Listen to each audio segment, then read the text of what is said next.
И вновь пожелаем всем добрейшего вечера. Вы по-прежнему продолжаете смотреть телеканал ТНВ. И это программа «Вечерняя игра». И это мы ее ведущие. Лия Сергеева. Петр Нижинский. У нас уже в студии имеет место быть гость. Я думаю, вы уже его заметили. Будем пить чай, будем играть в шашки и, конечно же, общаться. А пока, коллега, представляйте. С удовольствием. И с нами сегодня директор Фонда развития исполнительского искусства Республики Татарстан Сфорзандо Данияр Соколов. Добрый вечер. Вечер добрый. Добрый вечер. Ну что, тоже давненько шашки в руках не держали, как шашки все обычно в руках говорят. Практически вообще не держал. Никогда. Шахматы было, чапаевцев играли. Это хорошо, что мы сегодня не поставили шахматы. Да. Напоминать, как ходят шашки. Намного проще. Так, в принципе, Наискосок. визуально представляю, да. Наискосяк, как говорил один мой товарищ. Белые ходят значит, наискосяк первыми. Сходим наискосяк. Так. И что дальше надо делать? Точно так же, наискосяк. Вот и приплыли. Вот и доигрались. Ну, в общем, у нас обязательная программа, мы должны есть. Так, а тогда надо еще раз есть, я так понимаю. А я могу же назад вернуться, да? Спасибо большое, Денис. Вы очень щедрый человек, как мы уже заметили. Я внимательно просто наблюдаю. В одном из интервью вы сказали очень интересную вещь, что к классической музыке можно привести вообще любого слушателя, даже неподготовленного. Но как-то в современном мире люди все больше стараются к чему-нибудь попроще прийти. Хип-хопу, например. R&B, будь он не ладен. Ну, мне кажется, они к этому не сами приходят попроще, а просто это везде можно услышать. То есть популяризации не существует. Абсолютно точно. То есть тоже R&B, эстрадная музыка, поп-музыка, она звучит везде. В машине, в магазине, на улице. Поэтому это самый простой путь, который может прийти молодой человек. Он его уже выбрал, ему его навязали. А что касается классической музыки, здесь вот стоит сегодня проблема как раз в этом отношении. Если лет 20-30 назад можно было услышать по радио какие-то классические произведения, у нас было не так много FM-волн, было даже, по-моему, FM-то не было. Была, да, такая радиостанция. Были AM-волны в основном. Да, вот какие-то были там основные радио и телекомпании, которые транслировали классическую музыку, и по телевизору можно было увидеть и балет, и что-то. Это на самом деле очень важная штука, которая для ознакомления молодого человека очень важна. То есть ты, даже если ты не будешь этим заниматься всю жизнь, и не посвятишь этому всю свою жизнь или часть жизни, но ты хотя бы будешь знать, что это есть. То есть как момент культурного воспитания вы имеете в виду? Да, абсолютно. Хорошо, Данияр, у меня такой есть следующий вопрос. Все мы ходим в детские сады, все мы потом идем в начальные школы, классы. Уроки музыки.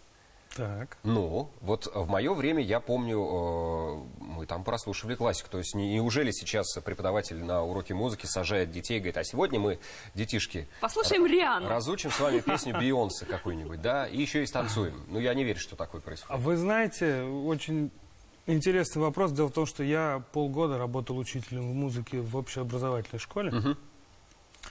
И могу вам сказать, что до того, как я туда пришел, ну, это там специализированная школа, олимпиадная, «Солнце» называется.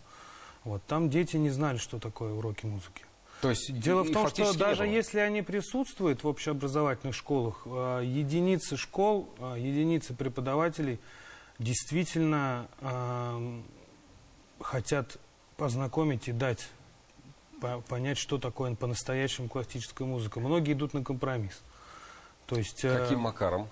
Ну, вот у меня, честно скажу, когда я учился, я не буду называть, естественно, школу, когда учился в общеобразовательной школе, то есть урок музыки – это такой урок, где можно было заниматься чем угодно. То есть это как свободное Обычно времяпровождение. на этих уроках дорешивали домашку по математике. Дорешивали домашку по математике. Фу, я балбес, а я пел.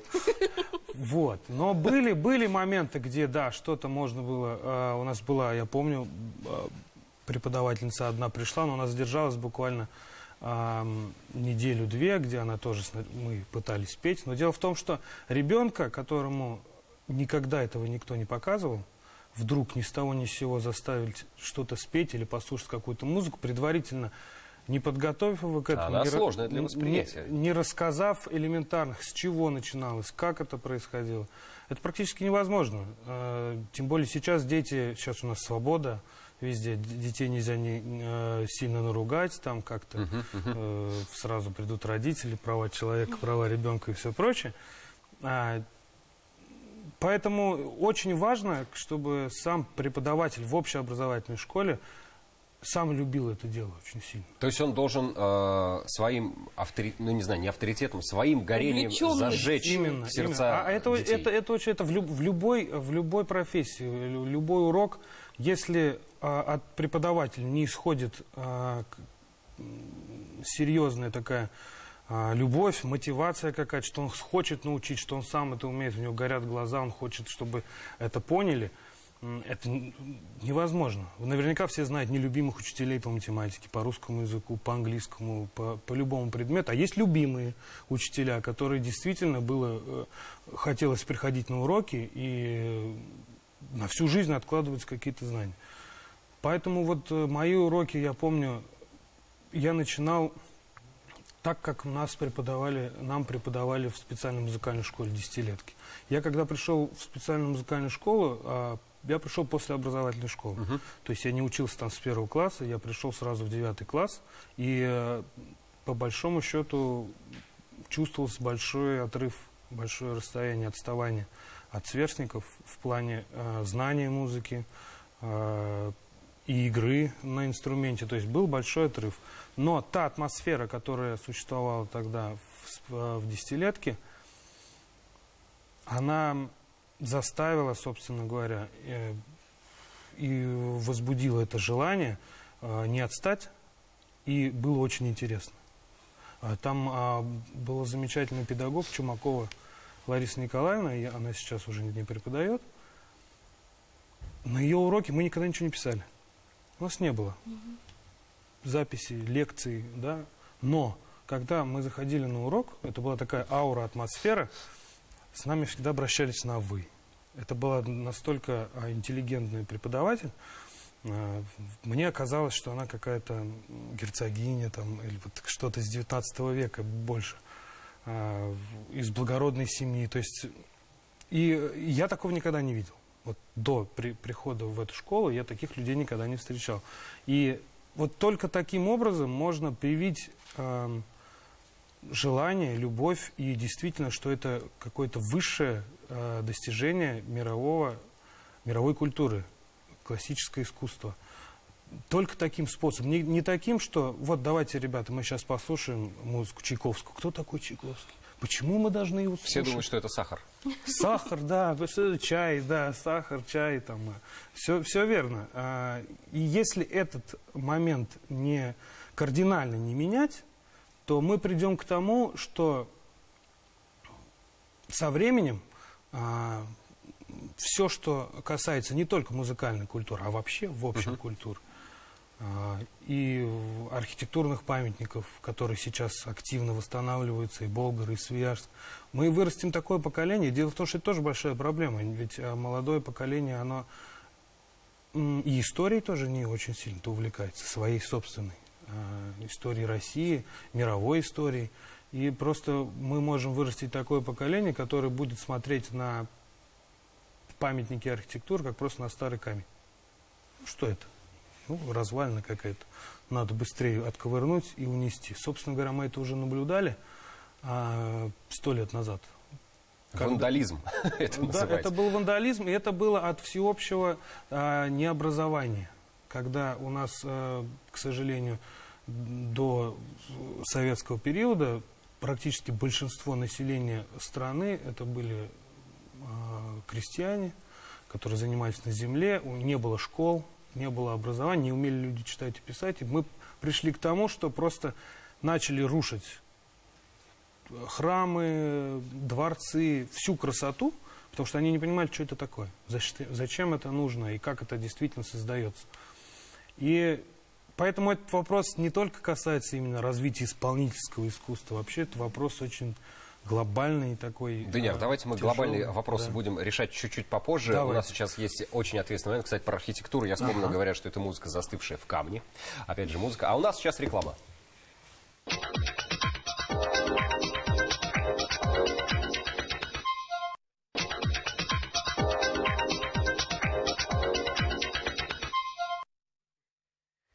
Ходят белые. Белые.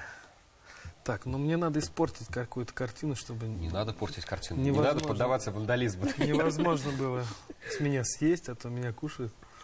Так вы подсказываете, вот вас и кушают. Ага. Так. Можно я подскажу? А ты, да, уже нет, все? это всё. Ты глянь-ка. А Вот как так же? вот. Даниэра, вот много проблем, как Ну, оказалось, закроемся. есть у нас в мире классической музыки и доступности Вы меня классической отвлекаете музыки. сейчас. Естественно, А это я всё так продумано. издалека захожу. Так. Отлично работаешь. Я стараюсь. Коллега. Так вот, к чему мы это? Вы именно поэтому решили устроить Open Air, причем, честно, когда в Казани первый раз увидели пианино, стоящие на улице, Так это же ваша идея-то вообще это поставить. ваша идея, Ну да. именно. Люди так вначале напряглись, потому что как-то рояль в кустах в буквальном смысле. С этой целью был этот Open Air организован. Откуда взяли инструмент? Из кустов. И где он сейчас?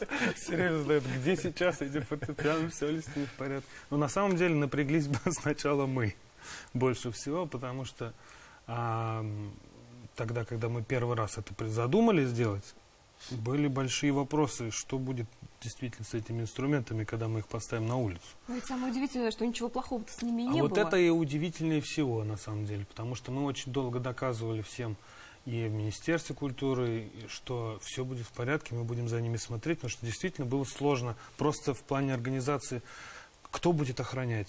Мы не То можем... есть опасались, что могут Ну, естественно, просто мы не свистнуть. можем поставить милиционера возле каждого фортепиано. Там, давайте придумывать, где есть камера, увозите их на ночь.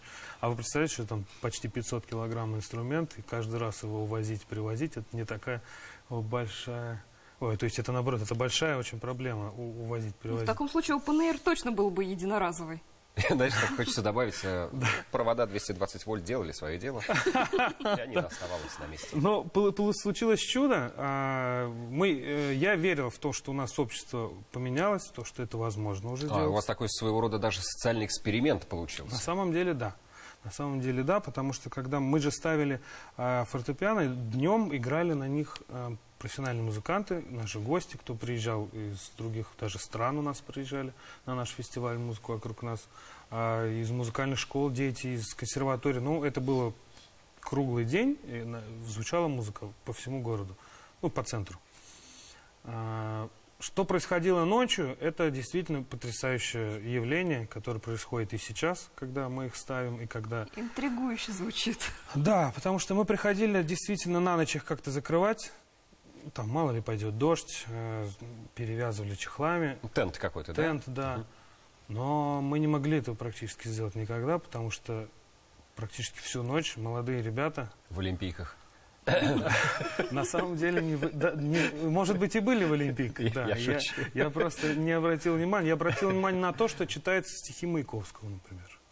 Что играется потрясающая музыка, поют под гитару песни, кто-то сидит на клавишах, опять же, стихи, и это везде. То есть творческая На всех молодежь точках потянулась. Потянулась творческая молодежь, ее оказалось так много. Вот это было чудо, действительно. И ни одного случая вандализма не произошло вот за 3 года, сколько мы ставим, ни разу. Все время как прибавляется, кто со скрипкой придет. У нас даже, я знаю, что родились коллективы, которые сейчас У существуют. фортепиано. Да, правда. То есть, которые сейчас играют, ребят, я сейчас не вспомню, как они точно называются, там виолончель, скрипка, фортепиано. Они тут родились, и потом уже стали вот везде как кавер-группы играть. Очень много таких было случаев. И вообще люди реагируют потрясающе. То есть, Как здорово. А Ну, это смотрите, действительно вот, Даниэр, здорово. когда вот только вот вы поставили инструмент, ну, не знаю, вы наблюдали из-за угла, там, кто подойдет первый, или как люди отреагируют. Вот, я думаю, какие-то такие наблюдательные моменты присутствовали. Ну вот всё-таки. наблюдательные моменты присутствовали ночью, днем, Не до честно наблюдений говоря, было. Да, совсем понятно, что там не играли до наблюдений. профессионалы. Но я был уверен на 100%, даже на 200%, что так как мы играем классическую музыку, никакого негатива от окружающих просто не могло быть по определению. И сам инструмент выглядит красиво. У нас они были расписаны, кстати, художниками. Кстати, а идею расписать пианино откуда вы взяли? Ну, Это смотрелось удивительно. это смотрится удивительно. Но на самом деле, признаться честно, мы велосипед никакой не придумывали. Где подглядели? Подглядели это в Нью-Йорке, в Бостоне. Есть такие, у них, так, по-моему, Piano in the Street называется. То есть это есть такая у них фишка, то, что стоят фортепиано, но там не училищные художники, студенты художественного училища расписывают, а там уже мастера, художники разукрашивают эти инструменты, и тоже может играть любой желающий. Это не только в Нью-Йорке, это есть в Европе, в Швейцарии видел я на фестивале такую штуку. То есть мы их сюда это привезли.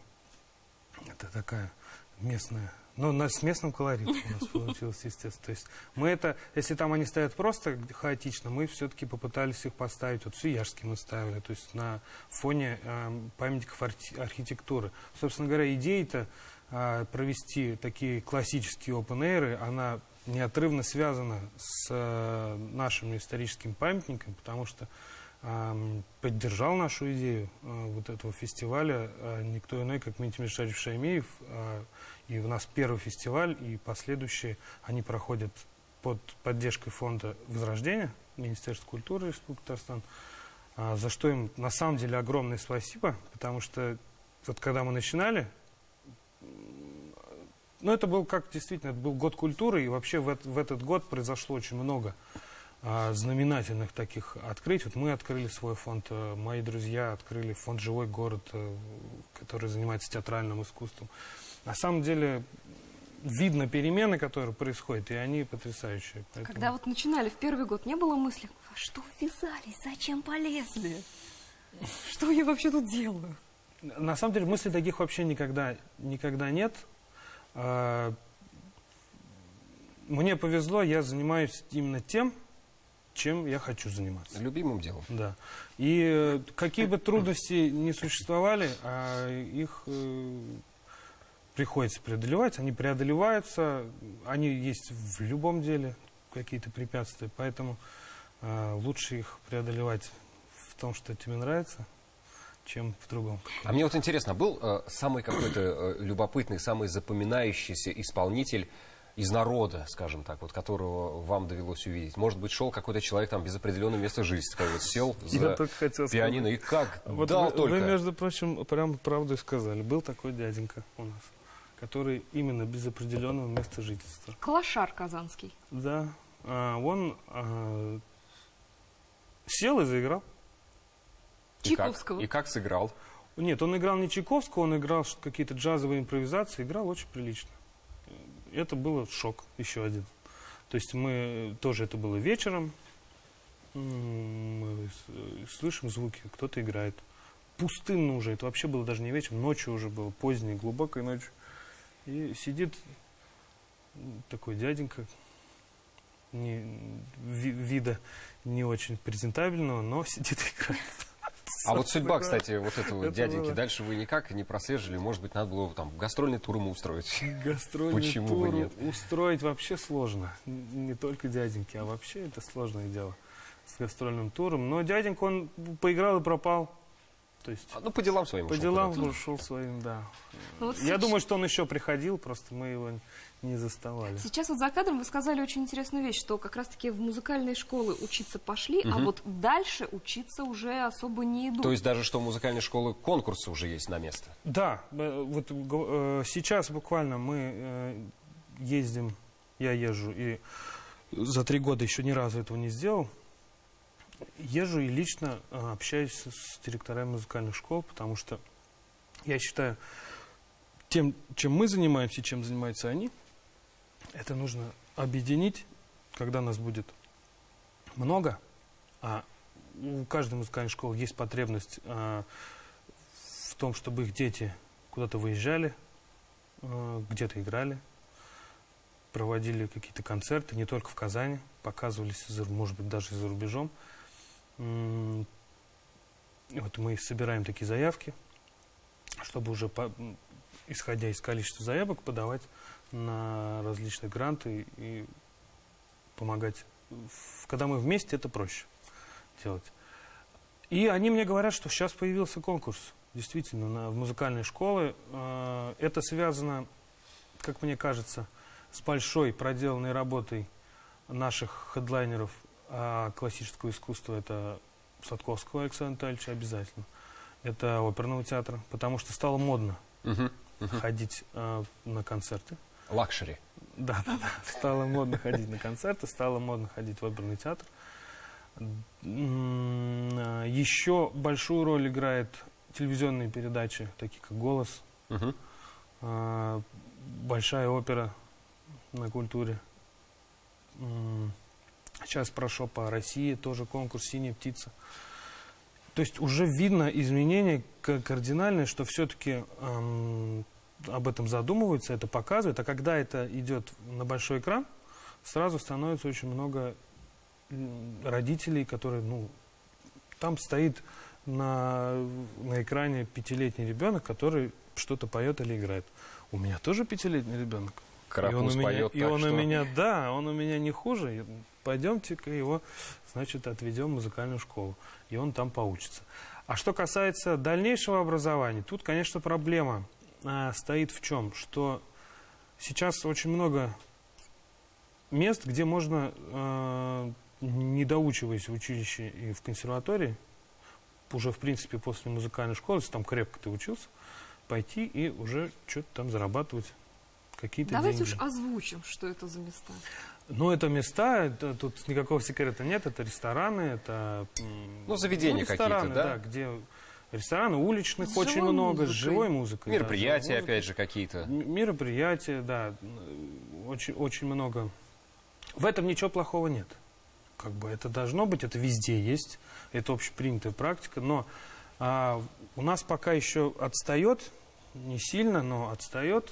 Все остальное это в плане того, что классическую именно музыку, ходить на концерты и получать за это гонорар, зарплату, музыканты, молодые музыканты, очень сложно. Дело в том, что в Европе широко распространено, что ты даже не являясь лауреатом конкурса Чайковского, каких-то крупнейших мировых конкурсов, ты все равно имеешь возможность, имея профессиональное образование, не музыкальную школу, естественно, а консерваторию, консерваторию, играть концерты. Есть маленькие залы, есть какие-то клубы. То есть ты все равно будешь востребован. Даже, может быть, если не популярен, ты не будешь заработок у тебя будет. Суперзвездой, как там Денис Мацуев или Березовский, или Плетнев. Но ты имеешь все равно возможность иметь свою аудиторию. Это опять же связано, все взаимосвязано с популяризацией, чтобы люди ходили в маленькие залы, в большие залы, в маленьких залах, чтобы имели возможность играть те, кто не имеет играть в больших залах возможность, чтобы существовали коллективы, с которыми молодые ребята могут свободно играть, не платя какие-то большие деньги, чтобы арендовать и зал, и коллектив, там, с оркестром, например, что-то сыграть, чтобы это не было избрано, только избранные, чтобы не могли, а чтобы, в принципе, это была практика, чтобы студенты могли спокойно. Вот у меня есть такой концерт, я хочу его сыграть. Кто мне его... Попробуй, подойди к нашему ведущему. Кафедра бубна. Закончил человек консерваторию. Вот ему выдали этот самый диплом. И что дальше? И в кабачок. Тут ситуация такова, что каждый музыкант, ему должны об этом уже говорить в консерватории, что Будь Твоя готов. дальнейшая судьба зависит только от тебя, в принципе. Ну, так во всем, по Да, большому счету. так все по большому счету правда.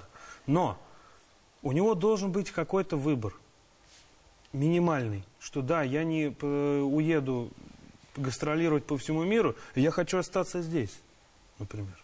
Я хочу, вот я здесь родился, у меня тут семья, да, почему я должен уезжать куда-то, искать лучшей жизни? Мне не нужно каких-то миллионов гонораров. Мне хватит работы, например, даже пускай в любом музыкальном учреждении зарплаты, которые, сразу скажу, не огромные, но я еще хочу играть.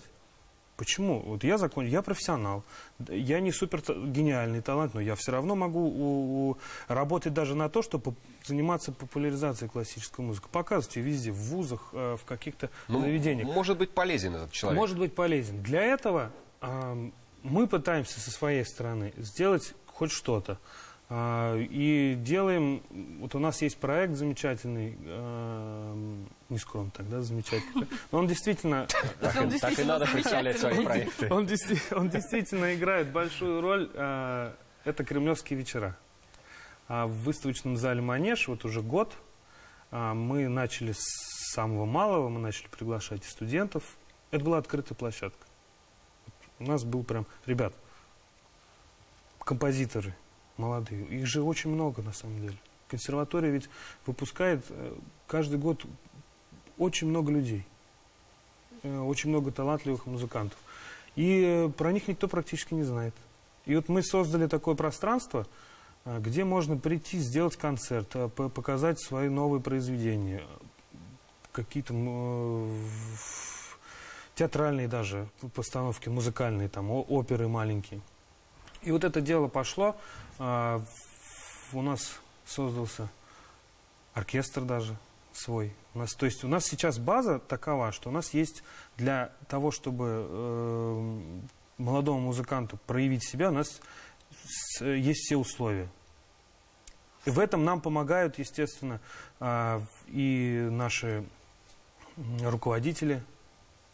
У нас огромное спасибо Валеевой Зеле Рахимян, которая открыла двери, собственно говоря, для молодых талантливых музыкантов. И у нас есть, мы имеем возможность и репетировать там, и делать действительно замечательные, шикарные концерты. Вот у нас год наших кремлевских вечеров закончился потрясающим вечером Эльмиры Низамова.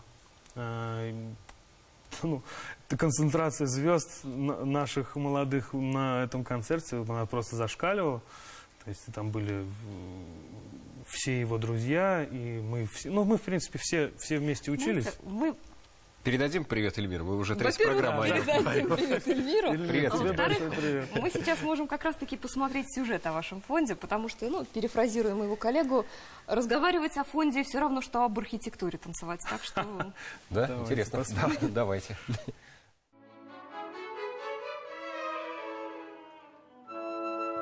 Мы привыкли, что классическая музыка предпочитает жить в концертных залах, с достоинством принимая у себя в гостях преданных почитателей.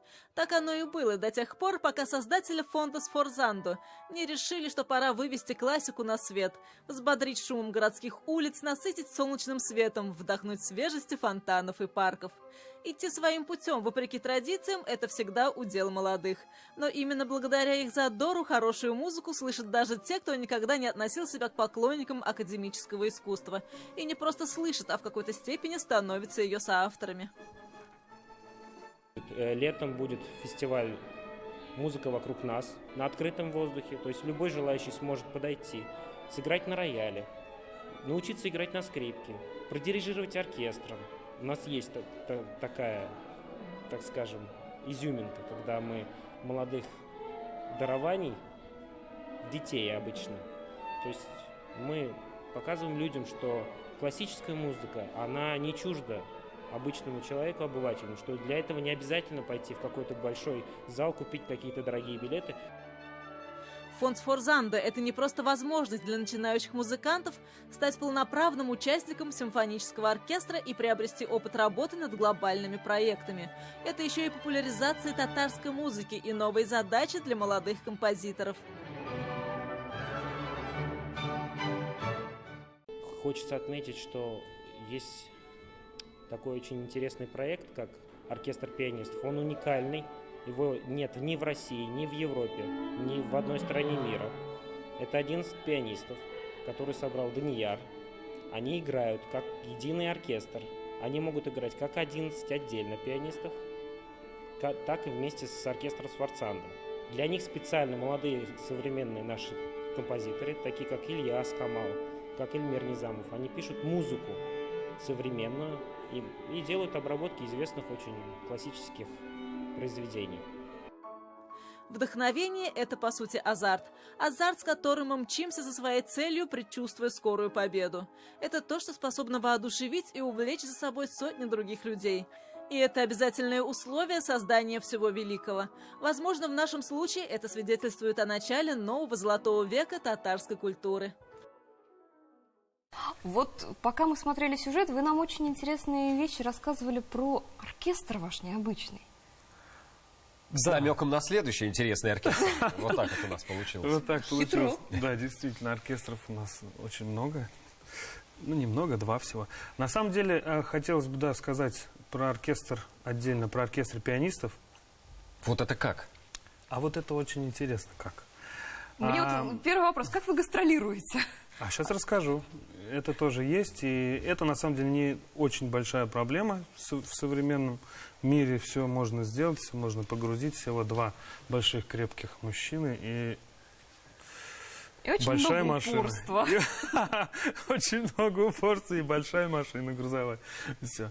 Ну, оркестр пианистов мы создали в прошлом году. Нет, вру. В 2015 году мы его создали. Ну, почти Да, в прошлом. Почти в прошлом. Или в 16. Нет, я запутался. Столько проектов. Столько. Лето, Нас не так интересуют даты, лето, нас какой интересует год? суть этого проекта. Да, ну и правильно, черт с ними, с датами. После того, как мы ставили фортепиано на улице города, Так не прошло это все просто это не так. прошло все просто так. У нас их накопилось ценное количество. Сначала было 3, потом их Решили стало... использовать. Да, потом их стало 9. А жители Казани, кстати, не приносили свое фортепиано? Говорят, вот, достало, дом стоит, заберите. Звонили, кстати, Да? было дело, да. Но мы, собственно говоря, так и делали. Дело в том, что когда мы собирали инструменты, когда открываешь Авито, очень много заберите, выбросим. Потому Забрали. Ну, самовызов, Забрали. самовывоз. Самовывоз, да. Про оркестр. Да. Да, про оркестр, все время отвлекаюсь. Мы решили просто сделать интересный проект, перформанс на парке Сквер, был такой фестиваль, на открытии Людского сада. Нам позвонили, сделали предложение. Придумайте что-нибудь, ребята, интересно, у вас так вот что-то получается, в пианино везде ставят. Я долго не думая сидел, а что бы нам все пианино-то вместе не собрать и не сыграть разом. А то они все в отдельности стоят. И родился этот проект. 4D такое звучание 4D. получается прям. Но там получилось даже круче, потому что к 11 фортепиано у нас еще прибавилось 35 человек оркестра. Ну так С нуля. неожиданно. С нуля. Вы понимаете, это было настолько...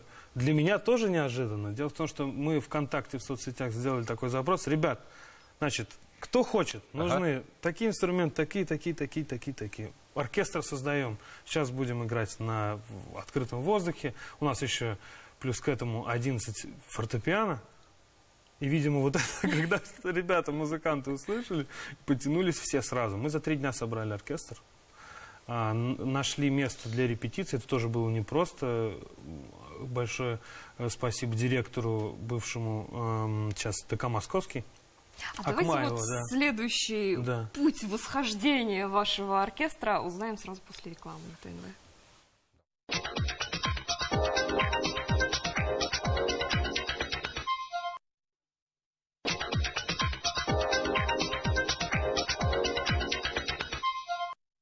Добро вспомнили, Ладно, что у нас здесь шашки помню. есть. Давайте параллельно играть и все-таки про оркестр Да, вернемся. собрали за 3 дня. 11 оркестр. пианино. Собрали за 3 дня, написали специально к нему музыку, потому что... Отдельно, то есть, была Конечно. прописана? А вы заморочились? А вы себе представляете музыку, написанную для 11 фортепиано, хоть одного Ну, а композитора? А мы, в принципе, 11 фортепиано в Одну и одном ту же оркестре не партитуру пусть представляем. играют все, и все. Нет, это было бы слишком просто. А мы решили сделать так, чтобы каждый пианист играл свою партию. И это все складывалось в одно красивое большое произведение. Нам в этом очень помогли наши друзья, композиторы, учащиеся, по-моему, на тот момент еще в Казанской консерватории. Мария Черных, Ильяс Камалов, Ильяс вот до сих пор с нами, он делает нам переложения все время. Мы тогда играли его музыку, он нам переложил, написали специально для этого состава, заморочились, да. Играли классические произведения, переложенные опять же. То есть это все время с нотами большая работа для этого состава переложить произведение. Ну, произвели мы, насколько я понимаю, это было как ядерный взрыв, потому что когда пришли... Я просто видел это по Инстаграму, уже можно заметить. Рустам Нургалич все время выкладывает, там, Эльсур Рейс, и все они выкладывают самые интересные моменты. Я помню, когда мы играли, они все мимо проходили, и все с телефонами застыли. Вот.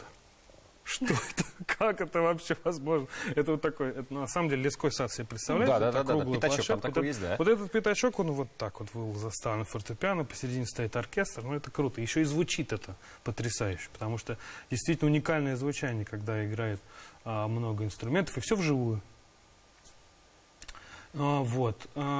После этого, на самом деле, я думал, что это все кончится. Ну, это же все равно это было тяжело, там, эти все привозить, увозить, и оркестр. Ну, мы сыграли, все хорошо, спасибо, классно было.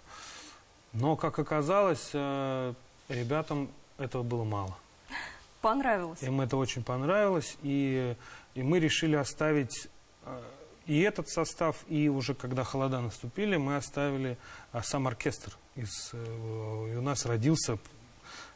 очень трудно, переживая различные моменты, становления, там кто-то уходил, потому что зарплаты нету. Кто-то уходит, приходит, это же все на энтузиазме. То есть альтруизма надолго не хватает? Ну, пока вот его хватает. У нас до сих пор нет, собственно говоря, у оркестра ни зарплат, ничего. Но у нас есть место, где мы репетируем, у нас есть много проектов, нас приглашают, мы играли на всех значимых площадках, которых вот я могу себе представить. То есть мы после оркестра пианистов мы сыграли на выборах у президента, мы сыграли затем очень много проектов было в Кремле, мы играли там и на кремлевских вечерах музыка, кино у нас был проект, мы играли на 9 мая в Кремле, делали площадку. Ночь музеев. Ночь музеев у нас она в этом году переродилась так в фестиваль «Музыка вокруг нас». Мы по Кремлю также выставляли инструменты и оркестр. В общем, это был такой большой перформанс. Потом этим летом совместно с фондом «Живой город» мы поставили 3 камерные оперы. Одна из них это композитор Алисан Абдулиной, наша казанская девушка, потрясающая музыка, интересная. И сам сюжет, триллер такой по Эдгару По, «Береника» называется.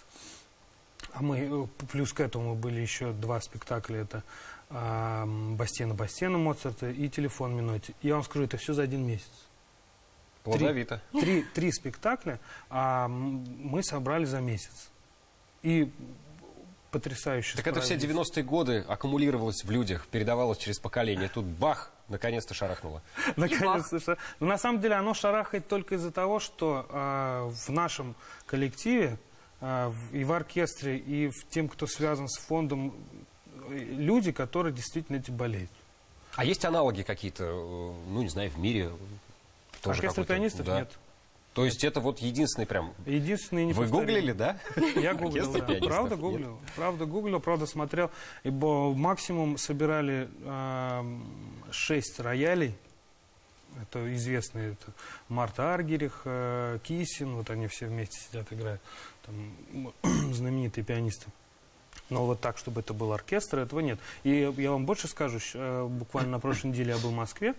И там есть такая... студии при консерватории мультимедийной композиции. Это новое явление в классическом искусстве, связанное с электроникой, со светом. Я, кстати, удивился, нас там знают. Почему же вы этому удивляетесь? Нас знает наш фонд. Ну, на самом деле, я просто давно не выезжал. Да, я выехал, и все про нас все слышали. И оркестр пианистов мы будем продвигать. Это как бренд. То есть его... Я поэтому так и спросил. Да, Уникальное это явление. его нигде нету, и его перевозить абсолютно несложно. Мы вот ездили этим летом в Бугульму, в Нижнекамск на празднование Дня города там играли. И везде реакция просто все в шоке. Как это вообще возможно? Ну, непонятно. Поэтому мы заказали уже музыку специальную, еще более написанную. У нас стремимся мы к тому, чтобы сыграть... представить наш татарстанский такой оркестр в Нью-Йорке в доме Стэнвей. То есть это Вот это хорошая заявочка на победу. Это не одно из мест, где не так много в мире мест, где можно собрать 11 роялей в одном месте, а там это магазин большой, дом Стэнвей, там все эти инструменты есть. И я считаю, что это нужно делать, потому что даже не то, что нужно, мы это сделаем. Потому что Хороший настрой у вас. по-другому невозможно. И я в это верю. И верю в то, что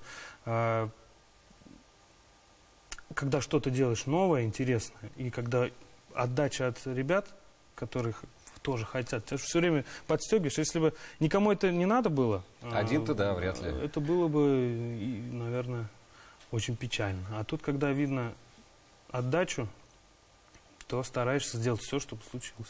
Мы уже успели заметить, что вы такой фанат и адепт классической музыки. А если не классика и не джаз? Сектант классической музыки. На самом деле, я называю наше собрание иногда оркестра, это клуб анонимных музыкантов. Это по аналогии с клубом анонимных. Да. Здравствуйте, меня зовут Иван, и я пианист. И я пианист, да. Я люблю классическую музыку. Давайте поаплодируем Ивану. Понятно. Да, хороший вопрос. Коллега моя задала. Если не классическая музыка, то что? И не джаз. И не джаз. Не совсем понял, в смысле? Какая Лично еще? вам какая музыка какая мне? близка, интересна? Играет в машине, допустим, у вас. Ой, у меня в машине не играет музыка. Передоз музыки в обычной жизни? Вот честно сказать, такой вопрос для меня... Вы спросишь у меня, какой любимый композитор? Не отвечу. А поэтому мы не спрашиваем Да. про любимого композитора. Какая любимая? Ну, естественно, да, мое предпочтение — это классическая музыка, но я вообще люблю тишину, честно говоря. На самом деле, для меня было огромное счастье, и я надеюсь, что мы это повторим, поработать с Диной Гариповой. Мы с ней выступали на нескольких площадках, она меня приглашала даже в Москву на ее концерт. Вот если все эстрадные певцы такого плана, то это счастье большое для вообще эстрады. Потому что настолько искренний человек, простой и музыкальный. Когда мы, собственно, с ней познакомились-то, и с этого все и закрутилось, там и дальше и с фестивалем. 4 года назад в Париже нас пригласили выступить на конференции ЮНЕСКО. Мы вдвоем туда приехали. Я играл отделение как пианиста. И мы прямо там решили, а что я буду сама, давай вместе. Я говорю, давай. У нас буквально там за час, за два мы сделали несколько произведений, которые сыграли. И это было очень просто. Потому что когда человек музыкант и от души это делает, с душой как-то все так быстро получается. И если Натали такого плана музыкант, то это здорово. Если эстрадная музыка, она... Ну, есть наверняка... Что уж. У нас, к сожалению, время программы нашей заканчивается, а столько много вопросов, еще больше только появилось вопросов. Очень хотелось бы пожелать, чтобы у вас всегда вот так легко и немножко даже спонтанно все получалось. Спасибо вам. Спасибо большое, Даниэр, что пришли к нам вам. в программу. Очень душевная у нас такая, действительно, как музыка лилась, беседа. Но я вас все-таки обыграл. Желаю всего хорошего, побольше музыки в вашей жизни. Всего доброго. До свидания. Спасибо.